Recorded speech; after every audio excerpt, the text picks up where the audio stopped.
¿Cómo, cómo me di cuenta que podía narrar? Y hace 34 años entré a trabajar a la biblioteca Leopoldo Marechal, a la biblioteca del centro, y mi jefa era la que daba la hora del cuento, y un día ella no podía venir y me dijo, bueno, a partir del viernes, era los viernes a las 6 de la tarde, vas a tener que dar la hora del cuento vos porque yo me voy de licencia y va a ser un viaje largo.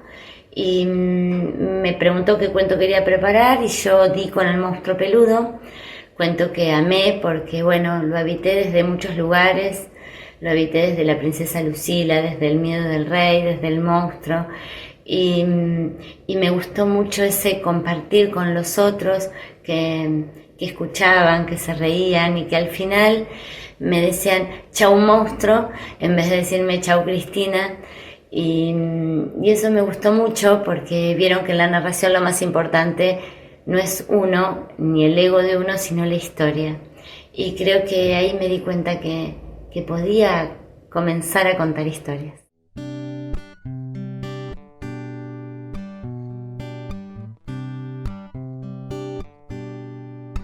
¿Qué es lo que más me gusta narrar y cómo selecciono el material? Y yo creo que los cuentos me buscan a mí. Y he leído un montón de cuentos, de libros, pero si hay algo que tiene que ver mucho, mucho conmigo, enseguida él me habita y yo le respondo. Y le respondo contándolo, siempre respetando la huella, la marca del autor, ¿no? De aquello que quiso decir el autor.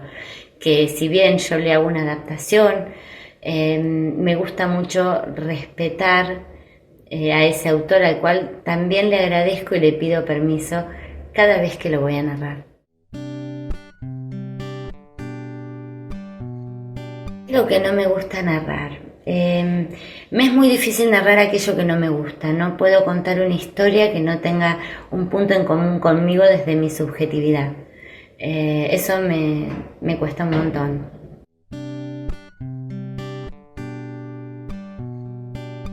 Y una técnica para mí es que el cuento me guste tanto, tanto, tanto que tenga deseos de compartirlo.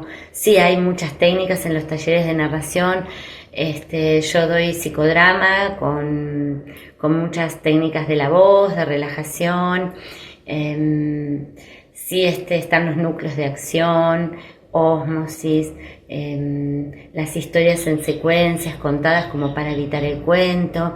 Como técnicas hay un montón, pero para mí lo fundamental es que el cuento nos guste tanto, tanto, que tengamos deseo de compartirlo.